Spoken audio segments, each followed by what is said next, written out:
Hey, campfire crew, let's get it on.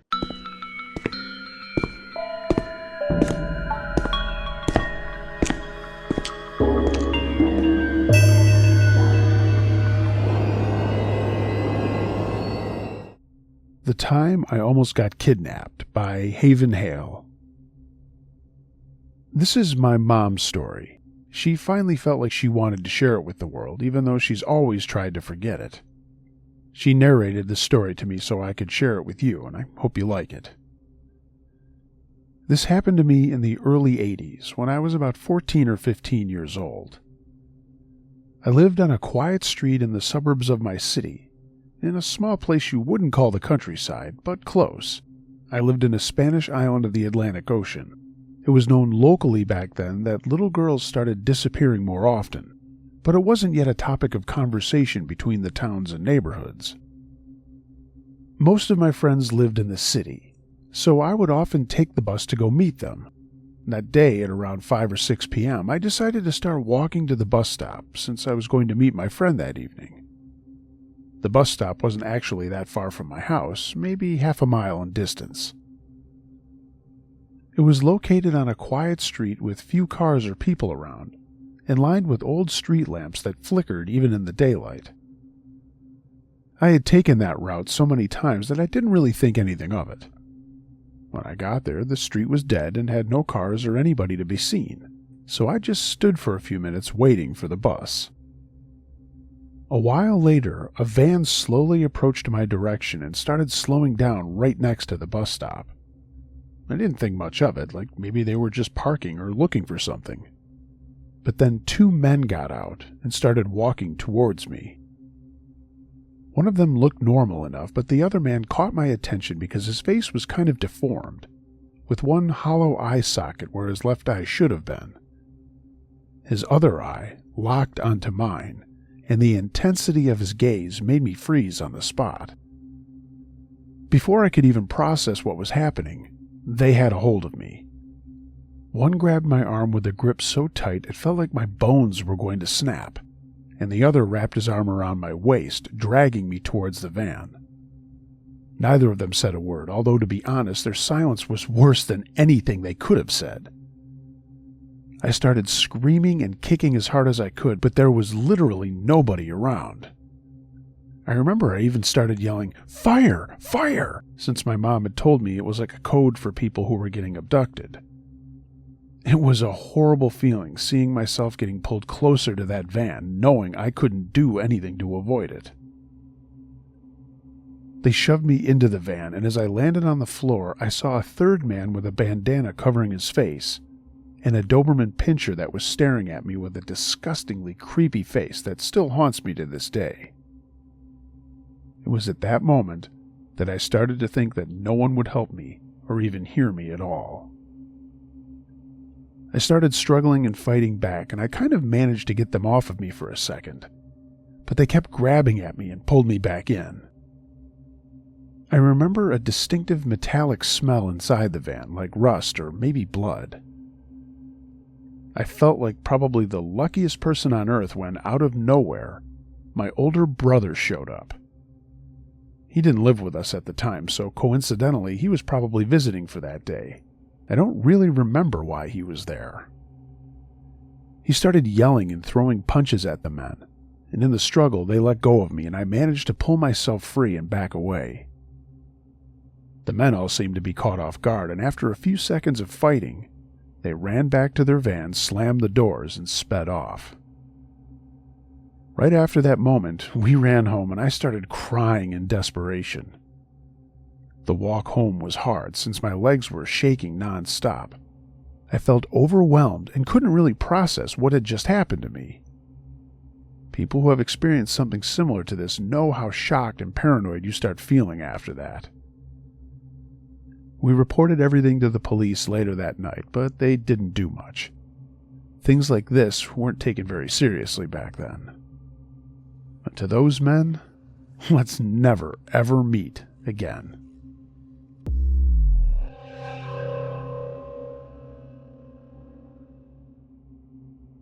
I've lived through the Conjuring movie, kinda, by Michael the Husk. You can call me Michael. I am a 20-year-old male. When I was a kid, up to age 11, I used to have the same 3 nightmares over and over again. I'll get to the part why they are important. The first dream was about a witch that was levitating my body towards her and unalived me. The second dream was about a creepy boy dummy that used to come from behind the old sofa and chase me. The third one was about a man with coins for eyes that was super fast.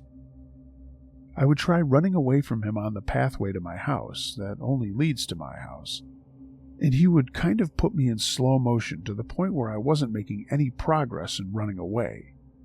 We all know how those dreams end. But like I said, it was the same 3 nightmares and nothing else. But the dreams aren't even the juicy part. For those 11 years of my childhood, my house was pretty active in making unsettling noises when it got dark. I mean, nothing paranormal or crazy, but it is worth mentioning. All of that was happening on repeat until one day I went to Orthodox Church for some special event. Since it was a gathering, a lot of people were inside, and an hour or 2 into the prayers, I got really dizzy. I didn't blame myself because I was standing for a long time and it was really hot and crowded. Eventually, all of the faces of the people just blurred, and all of a sudden I fell down. It wasn't that uncommon to happen to people in my church, but for that day, I was the only one. I remember people screaming and trying to wake me up with water, but I was just kind of twitching. But then I felt better, and I noticed a lot of priests turning heads, like something big had happened. When I got home, from that exact moment, the dreams and the noises stopped forever. To keep this story short, years passed and I was now 17. At that age, I got into horror movies. It's now my favorite genre. And I blindly got into watching the Conjuring movies without any prior knowledge. And my, what a surprise. A franchise about an evil witch, Conjuring 1, creepy doll Annabelle, and the coin ghost, a character from Annabelle 3. They were all pretty similar to my dreams, and keep in mind, those movies weren't even made when I was a kid. And the real cases of Ed and Lorraine weren't something you could see on our 3-channel television in bulk. I got curious and researched the true exorcism cases. All I could see was people twitching on the ground in churches, but it all made sense.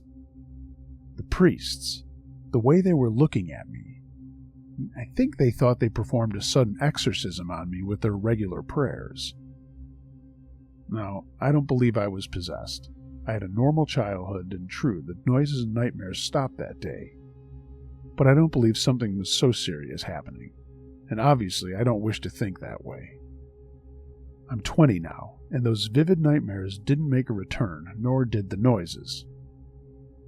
I'm sorry if this story leaves you unsatisfied, but it's all true. I will mention this though, this might be off topic, but I always had a bad feeling about one corner of the room in my house. That feeling remained through most of my life. Corner just felt evil.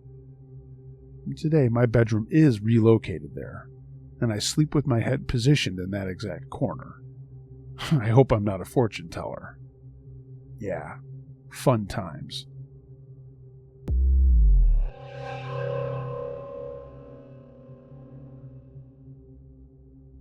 The Georgia Woods by The Demon's Den.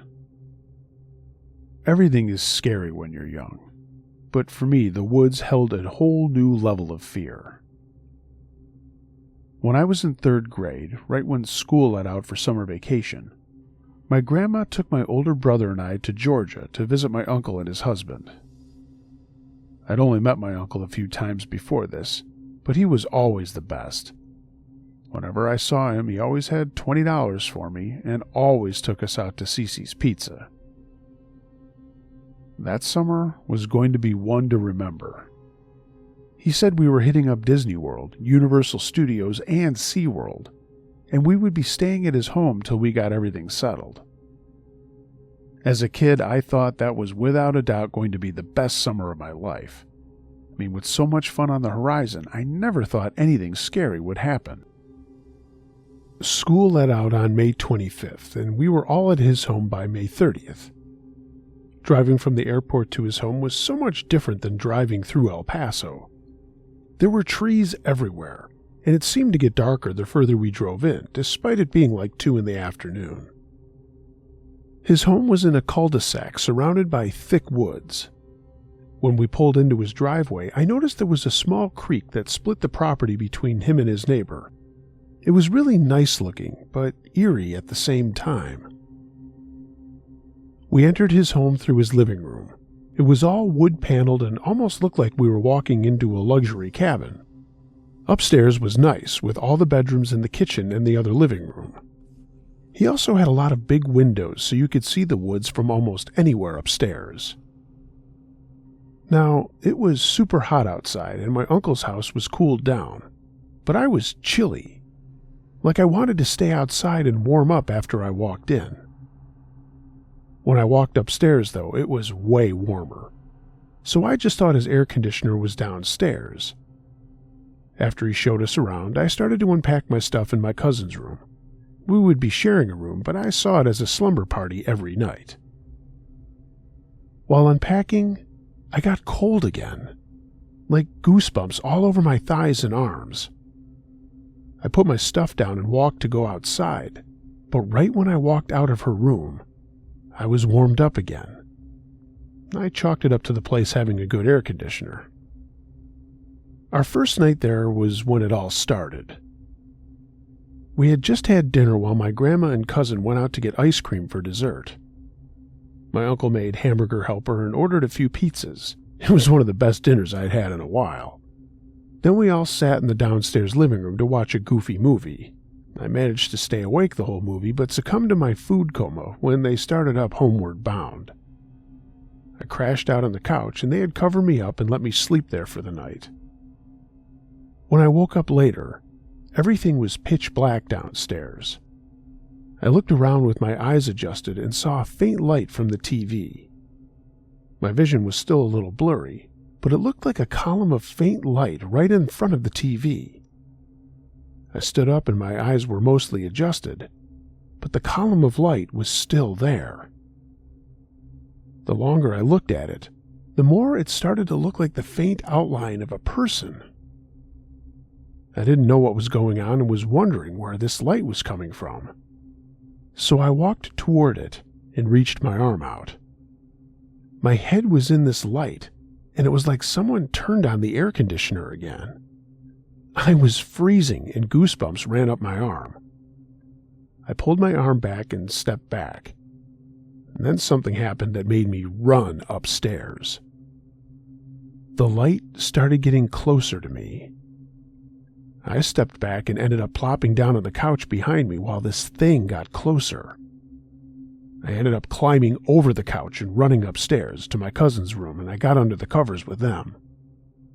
I shut my eyes and tried to fall asleep while my heart was racing and I was breathing hard. I don't remember when I fell asleep, but I remember waking up to the smell of bacon. During breakfast that morning, I tried telling everyone what happened, but no one took me seriously. My uncle started singing the Ghostbusters theme song, and my cousin just kept trying to scare me all day. I wish I could say this was all that happened while I stayed there, but I'd be lying. It had been a day since I'd seen the column of light downstairs, and I refused to go down there alone. So I decided to play outside, and this may have been a worse idea than just staying inside. I thought that since he lived in a cul-de-sac, then there would be some kids to play with. But sadly, it was just me bouncing a ball on his driveway trying to make up a game.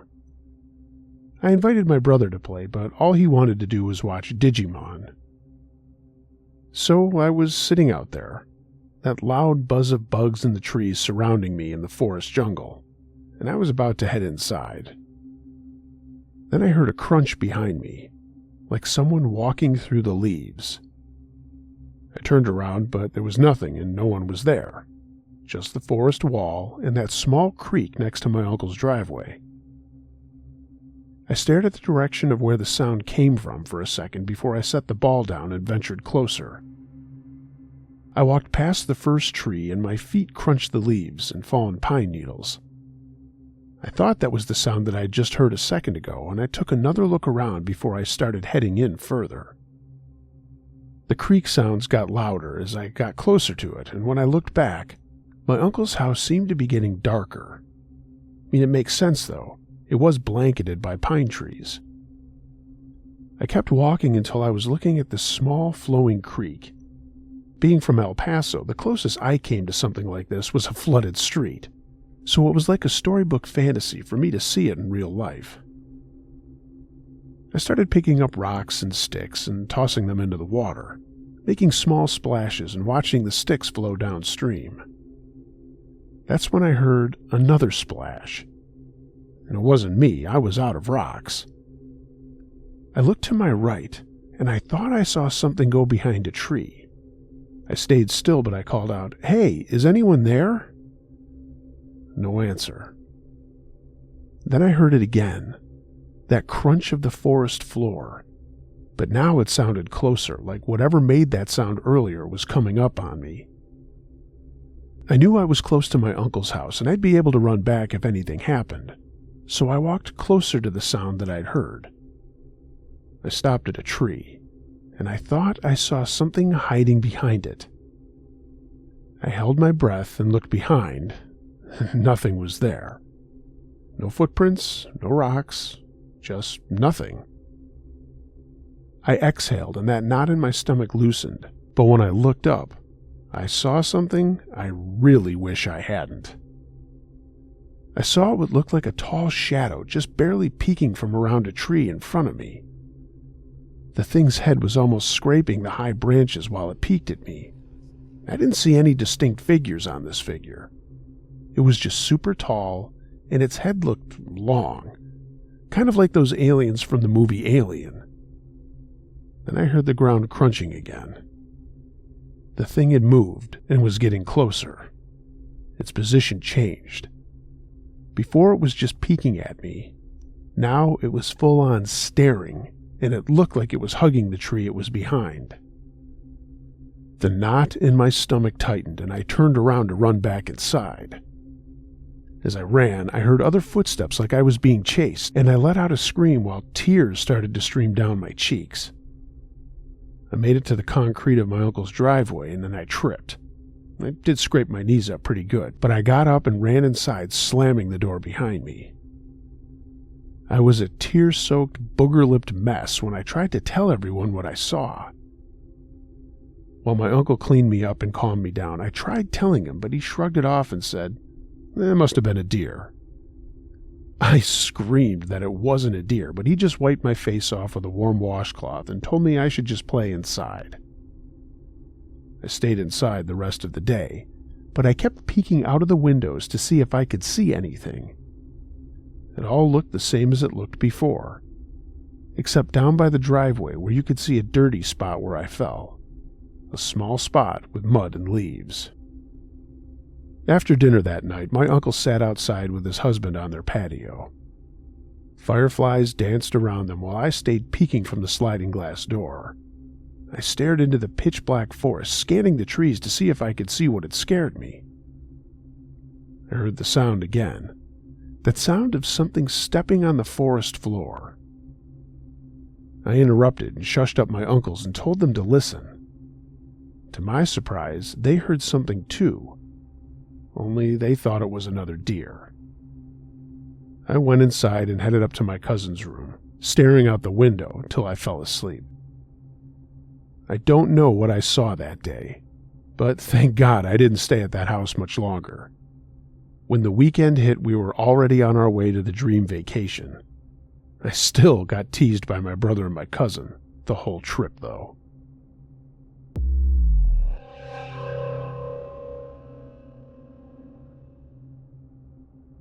Haunted House by Hot Cry. My sisters and cousin, 4 of us in total, were together.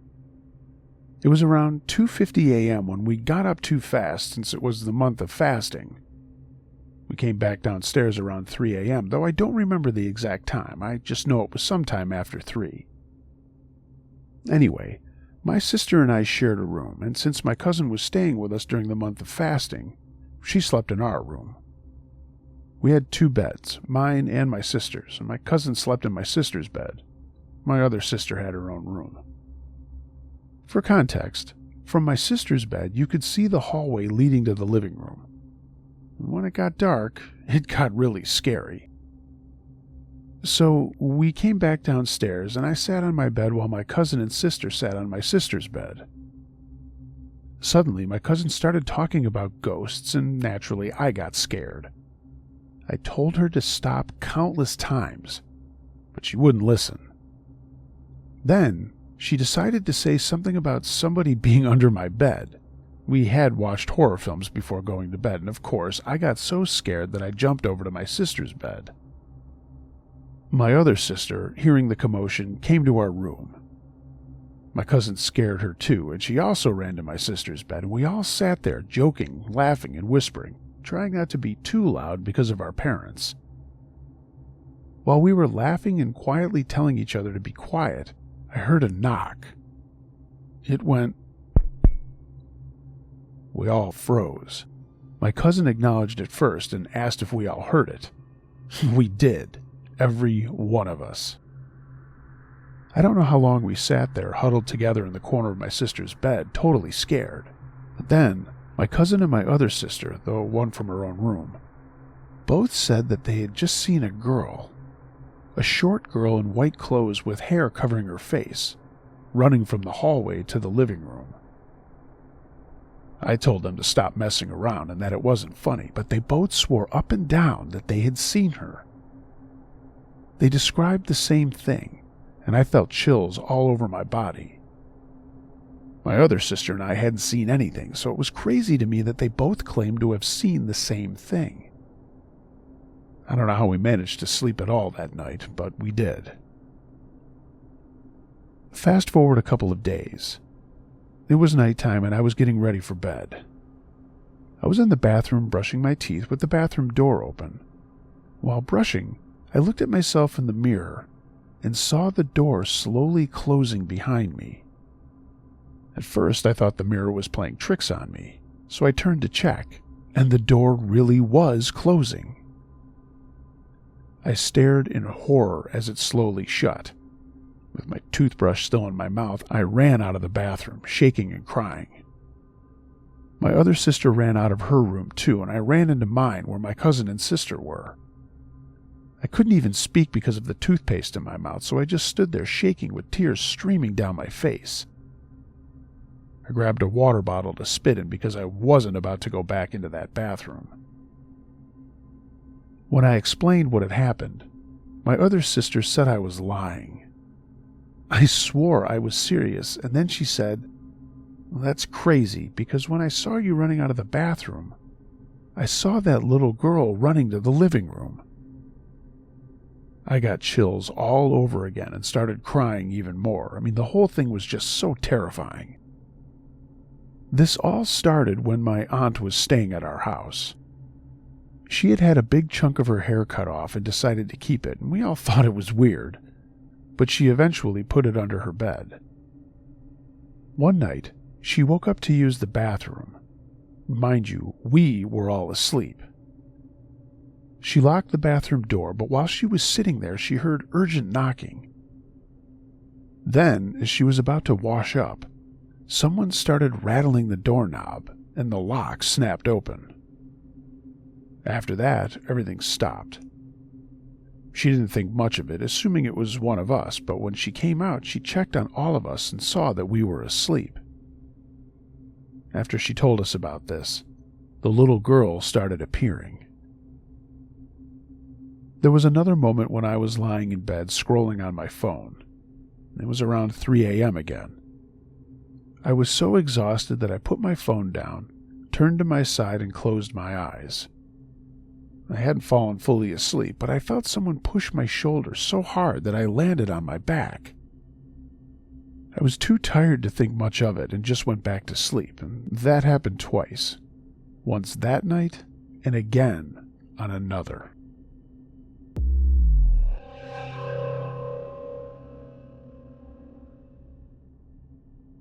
Man in the Van by Fine Ad. This is a little short, but it's still the scariest thing that happened to me as a child. I guess what's most chilling is I didn't realize how big of a threat it was until I was older. This happened to me when I was 4 years old, living in Memphis, Tennessee. It was around 1990, and my mom had gotten me one of those kid-sized electric cars that children can ride in, that run on batteries. At that time, that toy was top of the line, rare, and I was ecstatic to get one. Because I was only 4, I don't really remember the specifics or how I was allowed to ride the toy car on the streets, but I'm assuming there was an adult supervising me until maybe they were distracted or had to leave me momentarily. From my memory, it was a suburban area with small streets and very light traffic. I don't remember if I was on the road or the sidewalk, but I ended up on a street a couple of blocks away from my house. But I wasn't scared. I was just having a blast riding my new toy up and down the street.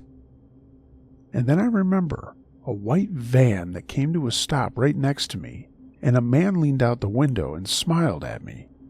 I remember it was a big old grin that showed all his teeth. He then proceeded to talk to me, although I don't recall what he said. I also remember not being frightened because he was being nice. I just felt a little wary because an adult was speaking to me, but unaware that this man was a danger and I shouldn't be speaking to strangers. Then I remember the man getting out of his car and motioning me to get closer to him. I hesitated, not because I was afraid, but more because I didn't know what to do. I was taught to listen to adults, so I did start to move closer to him, and he motioned me to come closer and started to head towards the back of his vehicle. When I didn't move from my spot, he came even closer and held out his hand. That's when a woman opened the front door and walked out. It was a house right in front of where I was standing.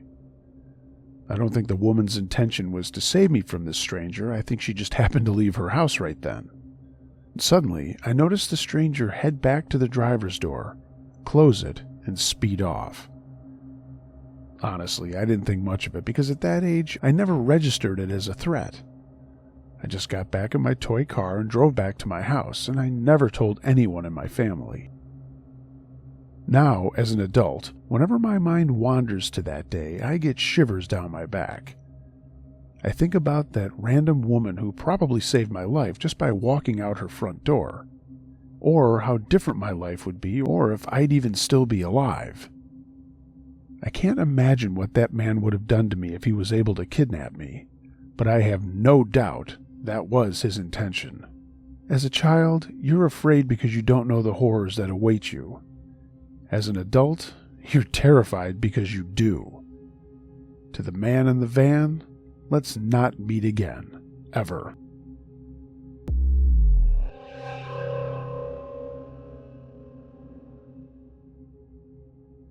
Legends of Ochimusha by Blossoms.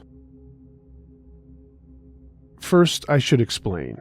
Ochimusha are ancient Japanese legends, or some real stories of ancient Japanese soldiers who had run away during a battle. Musha, the word itself is very old, means an armed person.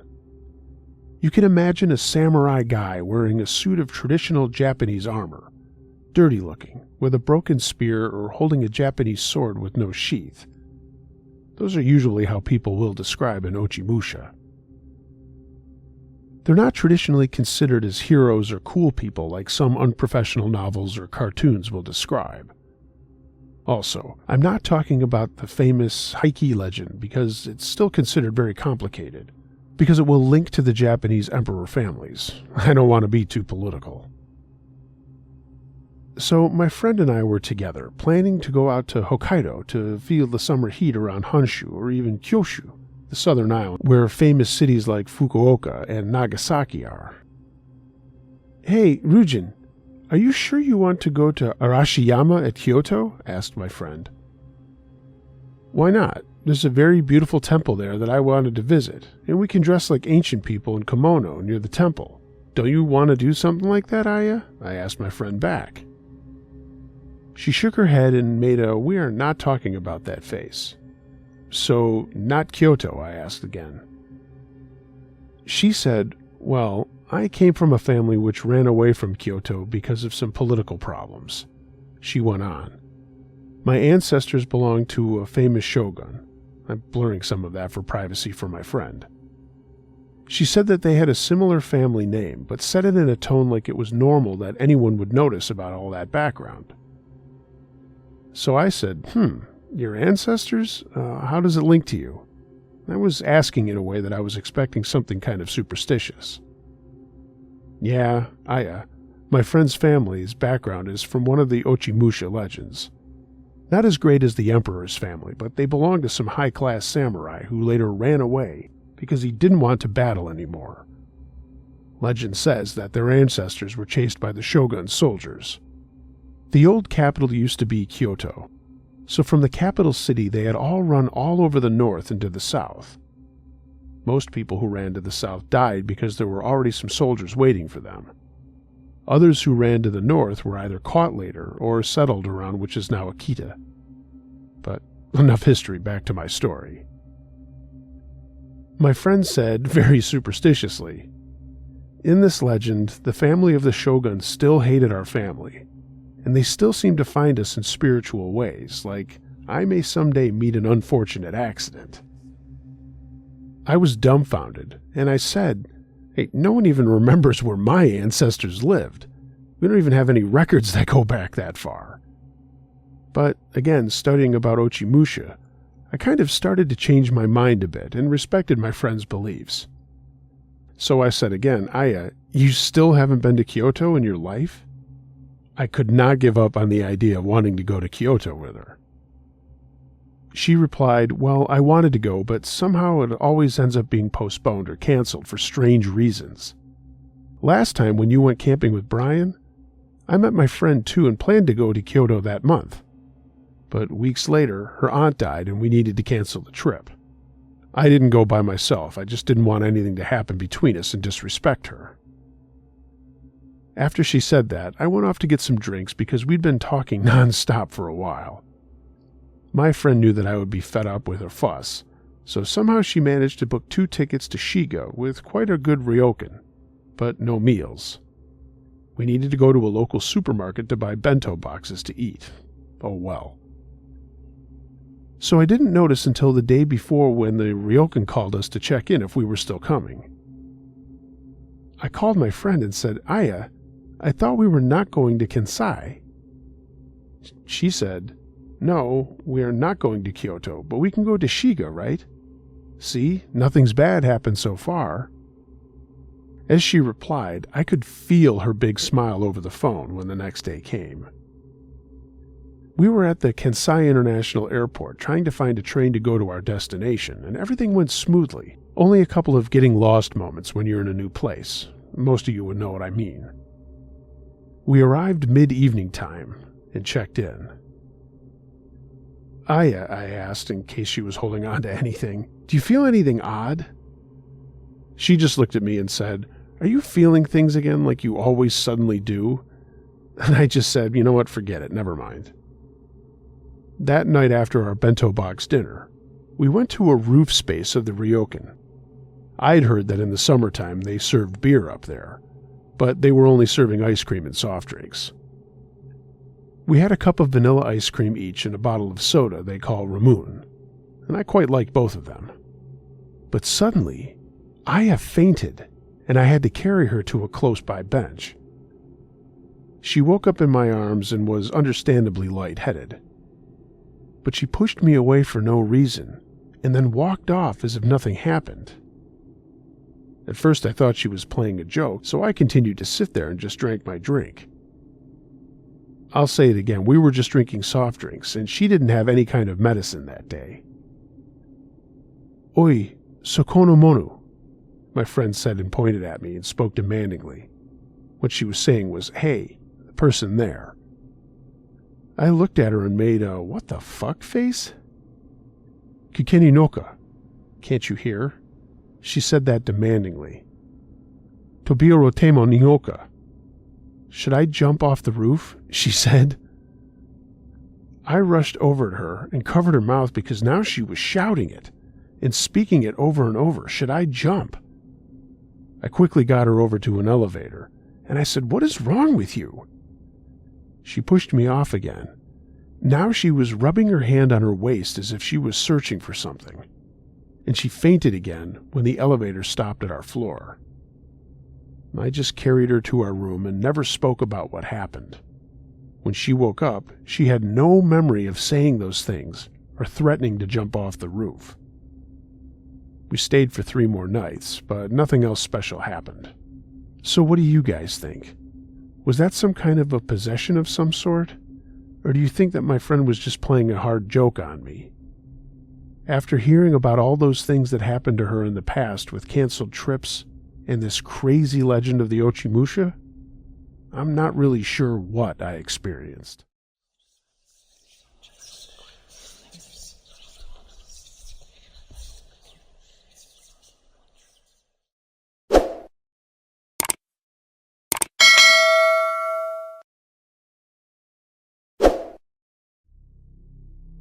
Hey gang, thanks for listening to this episode of Uncle Josh's True Scary Stories.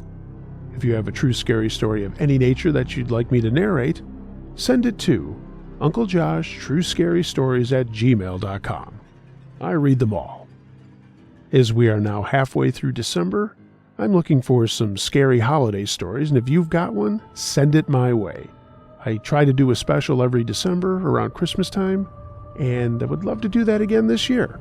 So please send away. If you haven't already, please consider subscribing to this channel. Give this video a thumbs up if you really liked it, and leave a comment. I'd like to know what you thought of the stories.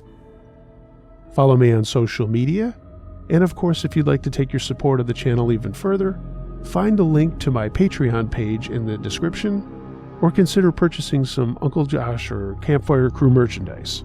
Hey, I'm telling you, they make great gifts. Everyone, be excellent to each other. And until next time, be wary of things that go bump in the night. It could be anything. A ghost, a monster, or the guy next door.